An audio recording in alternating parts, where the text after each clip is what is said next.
ஆச்சி hotel sambar மற்றும் ஆச்சி இடிச்ச sambar 50 gram ரூபாய் 20 மட்டுமே. சென்னை சில்க்ஸின் தரமான ஆடி பெருமை மிக ஆடி. ஓடவும் முடியாது, ஒளியவும் முடியாது. நான் கடலுக்கு பக்கமே போக மாட்டேன். கூட்டி போனதில்லை, பயப்படுவேன். அதான் அண்ணா அவ்வளோ சம்பாதிக்கிறாருல்ல, வீட்டில் இருக்காருல்ல. வேண்டாம். முள் இருக்கிற மீன், முள் இல்லாத மீன் மாதிரி எந்த முள்ளோட இருக்கிற மீன் தான் ருசியாக இருக்கும்.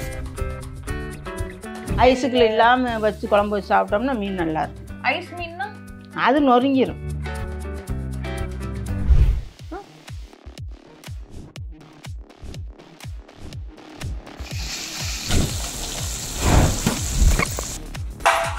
என்ன கேள்வி கேட்காத, நீ சாப்பிட்டு பாரு. ரொம்ப சிம்பிளா முடிச்சிட்டீங்களே. ஆமா, எதுவும் சிம்பிளா தான் முடியும். அவ்வளவுதானா? அவ்வளவுதான். நீ சாப்பாடு எப்படி? சூப்பரா இருக்குண்ணா. நல்லா இருக்கா? ரொம்ப ஃப்ரெஷ்ஷா இருக்கு. உங்க ஊர்ல எப்படி மீன்லாம் கிடைக்குமா? அப்படி கஷ்டம் தான். சூப்பரா இருக்கா?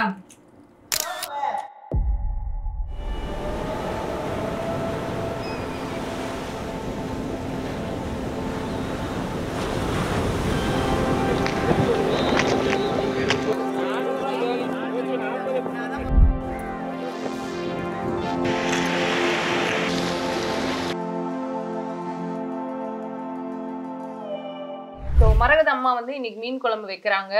இவங்க வந்து நம்ம தூத்துக்குடி மீனவன் அண்ணாவோட அம்மா. வெங்காயம் தக்காளி எல்லாம் வதக்கியாச்சு, மிளகா போடுறேன். மிளகா. என்ன மீன்மா இன்னைக்கு? முரல் மீன். முரல் மீன். உங்களுக்கு எத்தனை பசங்கம்மா? 4 பேர். பொண்ணுங்க இல்ல? இல்ல. 4 பசங்களோட ஜாலியா இருந்தீங்களா? ஜாலியா தான் இருக்கும். ஜாலியா தான் இருக்கும்.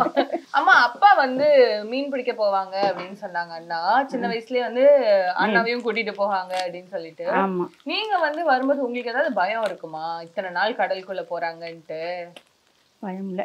அண்ணா சின்ன வயசுல போகும்போது சத்தம் போடுவேன், கூப்பிட்டு போவேன். நான் சின்ன பிள்ளைன்னு 10 மணிக்கு கூட்டி போயிடுவாங்க. அதுக்கப்புறம் அண்ணா திட்டுவீங்களா எதுக்கு போனீங்கன்னு? ஆமா, வர சொட்டிக்கும் பயந்துக்கிட்டே தெரியும். பிள்ளைகளை காணமே சொல்லிட்டு. மசாலா பொடி. மசாலா ஓகே போட்டுடலாம். ஸோ மசாலா போட்டோடனே நம்ம வந்து புளி தண்ணி ஊற்றணும். புளி ஊற்றி அடுத்தது உப்பு. அம்மா ஃபர்ஸ்ட் ஞாபகம் இருக்கா அண்ணா வந்து போய் மீன் பிடிச்சிட்டு வந்து உங்ககிட்ட நான் இந்த மீன் பிடிச்சிருக்கேன் அப்படின்னு சொன்னாரு? அவங்க 12 வயசுலயே கடலுக்கு போயிட்டாங்க. 12 வயசுலயே கடலுக்கு போக ஆரம்பிச்சிட்டாங்க. அப்பவே பழக ஆரம்பிச்சிட்டாங்க. அண்ணா வந்து இப்ப நிறைய வந்து இந்த யூடியூப்ல எல்லாம் போடுறாரு, வீடியோ எல்லாம் போடுறாரு. ஆனாலும் நீங்க வந்து இன்னுமே வந்து போறீங்க, கடலுக்கு போறீங்க, மீன் வந்து அந்த விற்பனை பண்ணும். ஏம்மா? அதான் அண்ணா அவ்வளவு சம்பாதிக்கிறாருல்ல, வீட்டுல உட்காரலாம்ல. வேண்டாம், பிள்ளைகள் சம்பாதிக்கிட்டு இன்னும் கொஞ்ச நாள் ஆகட்டும். உழைக்கணும், நம்ம உழைச்சாதான்றீங்களா? ஆமா, தன்னம்பிக்கையா பேசுறாங்க. ஆனா அம்மா உங்களோட ஒரு நாள் எப்படி இருக்கும்? எப்போ எழுந்திருப்பீங்க? நைட்டு 4 மணிக்கு எந்திரிச்சிடும். விடி காலையில 4 மணிக்கு எந்திரிச்சு வீட்டுல உள்ள வேலையை பார்த்து வச்சுட்டு கடற்கரைக்கு போயிடும். கடைக்கரைக்கு போயிடுவீங்க? அங்க போயிட்டு இந்த இவ்வளவு நேரம் வந்துருவோம் வீட்டுக்கு. போட்டு கடலுக்கு போயிட்டு வந்துருச்சுன்னா வீட்டுக்கு வந்துடும். அப்பா வந்து கடலுக்கு போகும்போது வந்து என்னைக்காவது பயந்துருக்கீங்களா? ஏன்னா அப்பா வந்து நாங்க கடல்ல இருக்கும்போது சொன்னாரு, பெரிய அலை எல்லாம் வந்துச்சு, புயல் எல்லாம். அது ஆமா, அவங்களுக்கு சரியா. நான் கடலுக்கு பக்கமே போக மாட்டேன். நீங்க கடலுக்குள்ள போனது இல்லையா? அப்பா போனது இல்லையா? கூட்டி போனது இல்ல, பயப்படுவேன். பயப்படுவீங்களா? அப்பாவோட நாள் எப்படி இருக்கும்? அவர் எப்போ இப்ப மீன் பிடிக்க எல்லாம் போறாருன்னா எப்போ எழுந்திருப்பாரு? அவங்களும் 4 மணிக்கு எழுந்திரிச்சு. இப்ப 4 பசங்கள்ல வந்து உங்களுக்கு ரொம்ப பிடிச்ச பையன் யாருமா? 4 பையலுமே பிடிச்ச பையன். எல்லாரும் கேட்பாங்க பாப்பாங்கன்னு சொல்றீங்க. இல்ல 4 பேருமே அப்படி. 4 பேரையுமே கஷ்டப்பட்டு வளர்த்தோம். இப்ப அவங்கவுங்க பாட்டு நல்லா இருக்கிறாங்க. அம்மா அப்புறம் அண்ணா வந்து சொன்னாங்க ஃபர்ஸ்ட்ல வந்து எங்க அப்பா ஒரு சின்ன படகு தான் வச்சிருந்தாங்க. ஆமா, சின்னதா வச்சிருந்தாங்க. அதுக்கப்புறம் தான் இப்போ இவ்வளவு வளர்ச்சி. அந்த நாட்கள் எப்படி இருந்தது, இப்போ இருக்கிற நாட்கள் எப்படி? முதல்ல இருந்த நாட்கள் விலைவாசி இல்ல மீன்களுக்கு. இப்பதான் மீன்களுக்கு விலை வர போய் கொஞ்சம் பரவாயில்லாம இருக்கு. அப்போல்லாம் வந்து அப்பா படகு எடுத்துட்டு போகும்போது யோசிச்சிங்களா நம்ம வந்து இவ்வளவு பெருசா இப்படி ஒரு? இல்ல, நான் கனவு என் பிள்ளைகளும் பெரிய பிள்ளைகளா போய் கஷ்டம்னா நீங்கணும் இருந்தேன். அதே மாதிரி என் பிள்ளை பெருசா போன பிறகு எந்த கஷ்டமும் இல்லை. இப்பதான் நல்லாவும் இருக்கிறோம். இப்ப என்ன பண்ண போறோம்? மீன் அள்ளி போட போறேன். மீன் போட்டுடலாம். இருக்கிற மீன், முள் இல்லாத மீன் மாதிரி எந்த மீன்? அது முள் இல்லாத மீன், இந்த கோலா மீன் தான். முள்ளோட இருக்கிற மீன் தான் ருசியா இருக்கும். ஆனா முள் இருக்கிற மீன் தான் டேஸ்டா இருக்கும். டேஸ்டா இருக்கும். தேங்காய் எல்லாம் அரைச்சு விட வேண்டாம். வேண்டாம். ரொம்ப சிம்பிளா முடிச்சிட்டீங்களே. ஆமா, இப்படி சிம்பிளா தான் முடியும். அவ்வளவுதானா? அவ்வளவுதான். இப்போ அண்ணா சொன்னாங்க நிறைய வந்து டெக்னாலஜி ஜிபிஎஸ்லாம் வந்துருச்சு. அப்போ இந்த மாதிரி வந்து டெக்னாலஜிலாம் இல்ல மதி பாப்பாங்க அப்படின்னு சொல்லி அண்ணா சொன்னாங்க. அப்போ நமக்கு வந்து ஒரு பாதுகாப்பு எதுவுமே இல்லாம அப்பா கடலுக்கு போகும்போது எப்படி இருக்கும் உங்களுக்கு? லைட்டு கிடையாது, அப்போ மண்ணெண்ணெய் தீ வந்து காற்று ரொம்ப வந்தால் பயப்படும். ஆமா, மீன் குழம்பு ஆயிடுச்சா? கொத்தமல்லி போட போறோம் அதுக்குள்ள. ஆமாம், அவ்வளவுதானா? அவ்வளோதான் மீன் குழம்பு. மீன் வேக வேணாமா? அதெல்லாம் வெந்துருச்சு. வெந்தயம் வச்சா என்ன பட்டு பட்டுன்றதுக்குள்ள முடிச்சிட்டீங்க? மீன் வெந்துருச்சா நிஜமாவேவா? ஆமாம், எனக்கு ஆச்சரியமா இருக்கு. நீங்க சமைக்கிறதுல அண்ணாக்கு எது ரொம்ப பிடிக்கும்? எதையும் சொல்ல மாட்டாங்க. மல்லிகை நல்லா இருக்குன்னு சொல்லாதான் செய்வாங்க. எப்படி வச்சு கொடுத்தாலும் சாப்பிட்டுட்டு எந்திரிச்சிருவாங்க. நீங்க ஆனா உங்களுக்கு ரொம்ப பிடிச்சு வைக்கிறது என்னது? பிடிச்சது மீன் தான் நிறைய சாப்பிடும். எந்த மீன்? அந்த கோலா மீன், இந்த இப்போ சாலை மீன். இப்ப சாலை மீன். ஆமாம், அந்த நேரம் வந்தால் கோலா, சாவாலை, இப்படி மீன் முள்ளு உள்ள மீன் நல்லா சாப்பிடுவோம். எல்லாம் முள்ளு உள்ள மீன் தான். இப்போ மீன்ல வந்து இந்த புட்டு அதெல்லாம் செய்யறாங்க. ஆமா, அது செய்வேன். அதெல்லாம் நீங்களும் செய்வீங்க?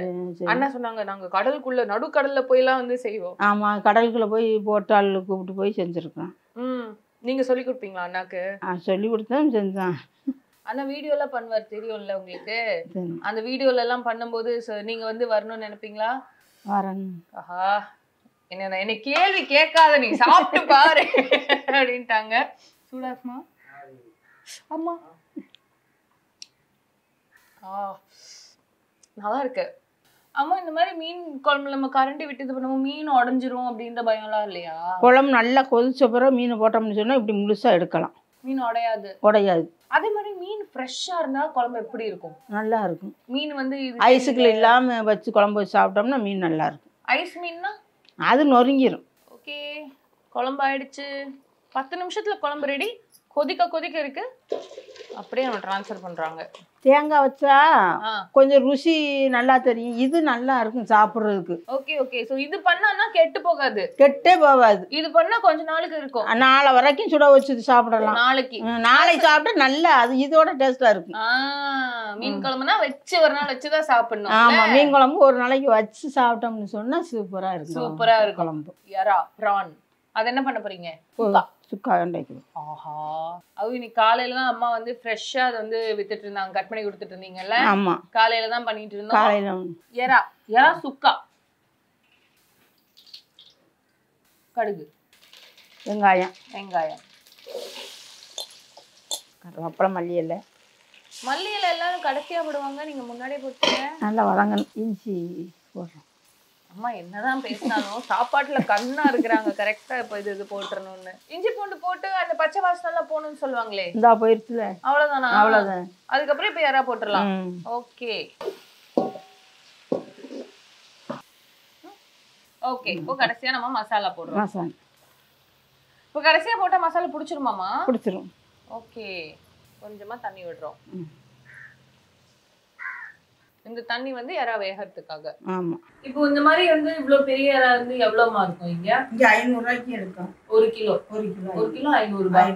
இந்த மீன் இது 400 ரூபாய் போயிடும். 400 ரூபாய் 1 கிலோ. அந்த நெத்திலி 200 ரூபாய் 1 கிலோ. பெரிய மீன் வந்து விலை கூடுதலா. ஆமா, அது பெரிய மீன் விலை கூட இருக்கும். பாறை, நெசிலா, அதுவும் விலை கூட. இப்ப நீங்க வந்து சக்தின்னு சொல்லும்போது தான் எனக்கு வந்து ஆமா இல்ல ஒரு பேர் சக்தின்னு தெரியும். இல்லன்னா தூத்துக்குடி மீனை வந்தா வெளியே எங்க போனாலும் ஒரு பேர் தூத்துக்குடி மீனை வந்தா அவர் வந்து உங்க முன்னாடி யாராவது நீங்க தூத்துக்குடி மீனை வந்தானே அப்படின்னு சொல்லி கூப்பிட்டுருக்காங்களா? ஆமா, அப்படிதான் கூப்பிடுவாங்க. உங்களுக்கு எவ்வளவு பெருமையா இருக்கு, சந்தோஷமா இருக்கு.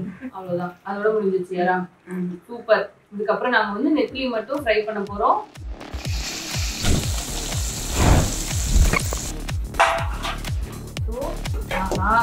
பயங்கரமான எறா நண்டு. சூப்பரா இருக்கா?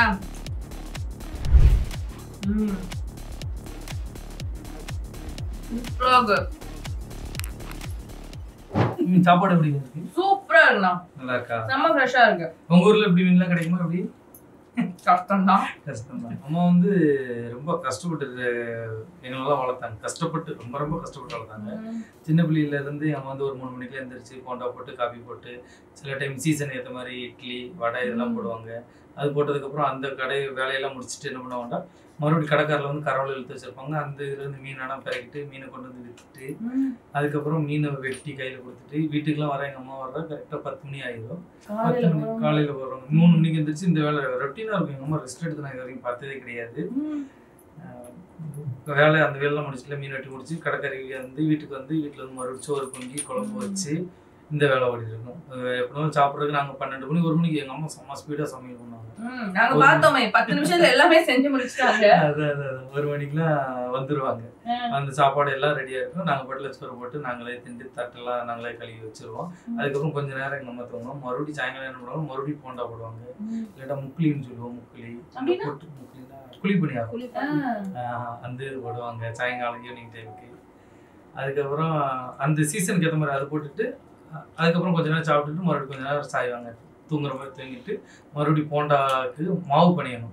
மைதா மாவு போட்டு பிணைஞ்சிக்கிட்டே இருக்கணும். ஏன்னா அந்த சாஃப்ட்னஸ் கிடைக்கணும்ல. சோடாப்பம் போட்டு அது பிணைஞ்சிட்டு எங்கள் அம்மா தூங்குறது கரெக்டாக 10 மணி 9 மணி 10 மணியே தூங்கு. மறுபடியும் அதே மாதிரி ரொட்டீனாக 3 மணிக்கு இருக்கும். அதே மாதிரி தான் இன்ன வரைக்கும் எங்கள் அம்மா பண்ணிக்கிட்டே இருக்காங்க. ஆனால் எங்கள் அம்மாவை நாங்கள் எப்போமோ சொல்லியாச்சு. ஏன்னா நாங்கள் நல்ல நிலைமைக்கு வந்தாச்சு. இதுக்கு முன்னாடி நாங்கள் கஷ்டப்பட்டோம், ஒரு மாதிரியாக இருந்தோம். அப்போலாம் எங்கள் அம்மா எங்களை கஷ்டப்பட்டு வளர்த்தாங்க. இப்போ நாங்கள் என் அம்மா நீ வீட்டில் இரு, எங்கள் வீட்டில் வந்து என் வீட்டில் வந்து இரு அப்படின்லாம் சொல்லியாச்சு. ஆனால் கேட்கவே மாட்டேங்காங்க. இன்ன வரைக்கும் கேட்க மாட்டாங்க. நான் இடையில வந்து ரொம்ப முடியாமலாம் இருந்தாங்க. ஹாஸ்பிட்டல் வச்சு ஒரு பெரிய ஆஸ்பத்திரியில் வச்சு பார்த்து நல்லா தேடி எடுத்தாச்சு. அப்பவும் சொல்லியாச்சு வீட்டில் இரு, இனிமே போகாத அப்படின்னு சொல்லியாச்சு. ஆனால் கேட்க மாட்டேன். அந்த வயசானவங்க எல்லாரும் அந்த ரொட்டீனா அந்த வேலை பார்த்து பழகிட்டாங்க. வீட்டில் இருக்காங்க மாதிரி ஒரு அம்மா அவங்களுக்கு அவங்களோட கஷ்டத்தை வந்து புரிஞ்சுக்கிட்டு இன்னைக்கு அவங்களை வந்து இப்படி பார்த்துக்கணும்னு நினைக்கிற ஒரு மகன். சூப்பரா இருக்கு. எனக்கு இந்த எக்ஸ்பீரியன்ஸ் ரொம்ப நல்லா இருக்கு. நம்ம வந்து சாப்பாடை காக்க வைக்காம எல்லாரும் சேர்ந்து சாப்பிடலாமா? சூப்பர். ஆச்சி ஹோட்டல் சாம்பார் மற்றும் ஆச்சி இடிச்ச சாம்பார் 50 கிராம் ரூபாய் 20 மட்டுமே. சென்னை சில்க்ஸின் தரமான ஆடி பெருமை மிக ஆடி. கேரியர்ல நான் முடிக்காம போன ஒரே ஒரு கேஸ் சேனாபதி.